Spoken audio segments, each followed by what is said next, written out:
Before the video, I just wanted to say spoiler warning for all of Agents of S.H.I.E.L.D. from Season 1 all the way to Season 7, and also spoilers for the MCU in general, like the entire MCU. Okay? Got that covered? Good. So, Agents of S.H.I.E.L.D. Season 2 introduced us some very interesting things, including Inhumans, Daisy's, who was known as Skye at the time, parents, and an underground alien city. This season is packed with also packed with information that changed the show forever. For example, Skye was revealed as Daisy Johnson. So naturally, this season will be full of clues, hints, and Easter eggs for future seasons, or just flat out references to the future or present of the main MCU.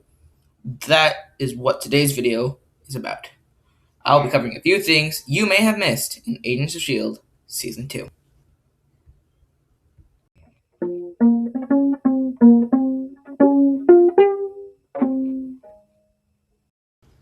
Okay, so the first thing we're covering is about Calvin Johnson, Daisy's dad. In one of the first episodes, Dr. Whitehall asks him what he wants to do. He responds with something along the lines of reunite with his family. Whitehall does not understand this, so Cal clarifies, saying, in the afterlife. At the time, we were led to believe that he means death. Jiaying was presumed dead, so naturally Cal would want to reunite with her in the afterlife. But now we know so much more. I'm sure I'm not the first to bring any of this up, but Afterlife is the name of Jiaying's Inhuman Training Center / transitioning point. I don't know. It's a weird combination. But my point is that in actuality, Cal wanted to reunite with Daisy and Jiaying in the Inhuman afterlife, not the actual afterlife or theoretical afterlife. It just goes to show that things are almost never what they seem to be in shows like Agents of S.H.I.E.L.D. All right, number 2 on the list of things that you may have missed in AOS Season 2 is about Coulson's inability to pull off hats. Or at least that's what he thinks. According to him, he can't pull off hats. But anyway, in Puerto Rico, Coulson wears a hat that is white with a black stripe. It just reminded me of an inverted version of the hat his Quanticom LMD self wore in the 1930s to disguise. I'll try to have a side-by-side comparison of the two hats on screen now, but it's just one of those random interesting things that really doesn't matter in the slightest, but I find interesting.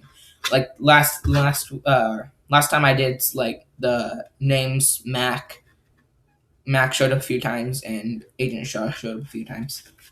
But okay, so the next one is after Daisy gets her powers, Simmons tests her blood for signs of DNA changes. Fitz switches the new blood sample with one from before the incident in the underground Inhuman City, and reveals to Daisy that the new sample is very different from the old. Fitz finds out that Daisy's heart is going at 300 beats per minute, and Daisy says, that's very fast. Fitz responds with the clever response, no, that's Inhuman. At the time, Inhumans had not been introduced to us yet, and that is why this exchange is so particularly interesting.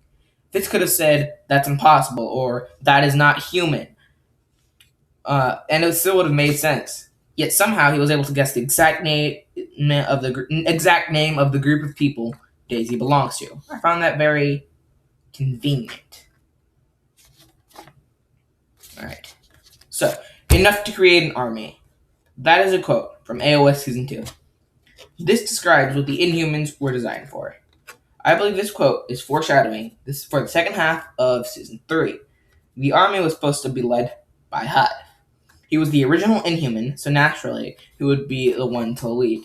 Oh, and in case you didn't know, Hive is this guy, the blue Inhuman who can take over the bodies of the dead, and he can also mind control other Inhumans by giving them a rush of dopamine, which is a very interesting power, to say the least.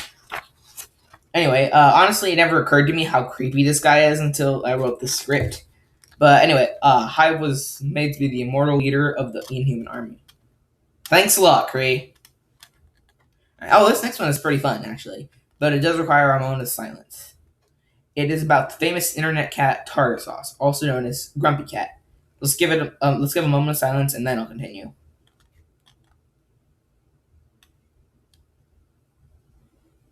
Okay, so Fitz comes up drinking from a Grumpy Cat mug.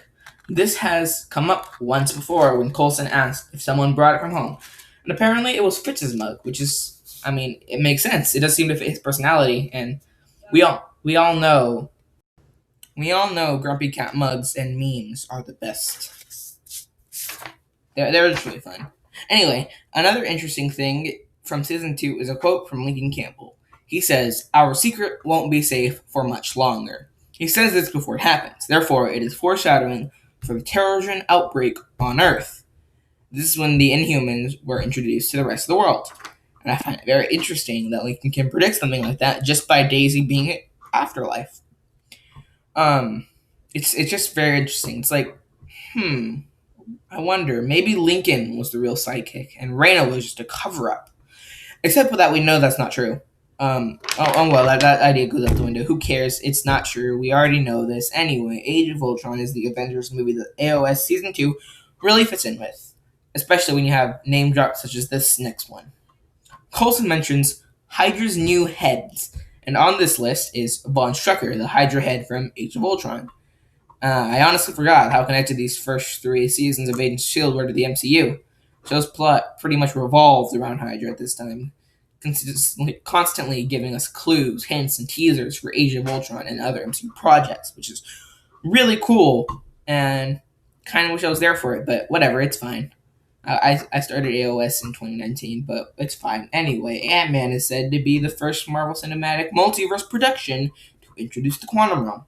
And this is a lie.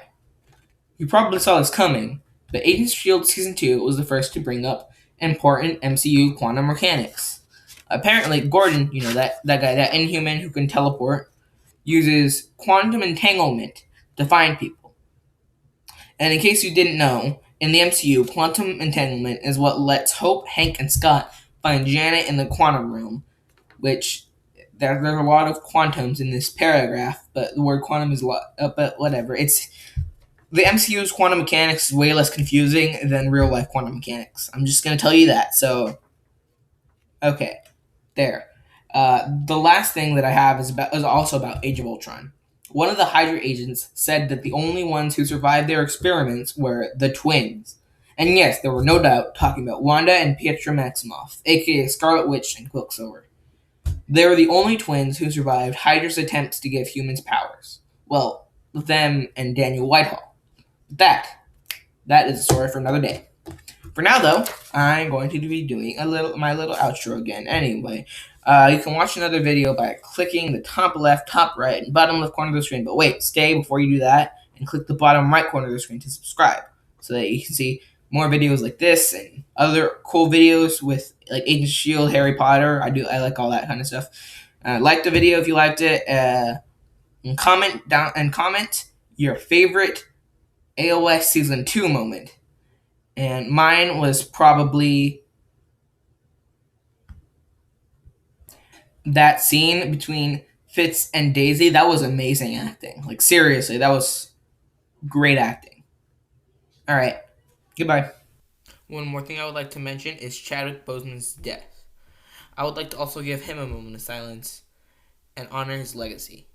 So here we go. All right. He was a great actor, played Black Panther, and I just wanted to mention that here at the end. All right, so that's all I have now. Goodbye.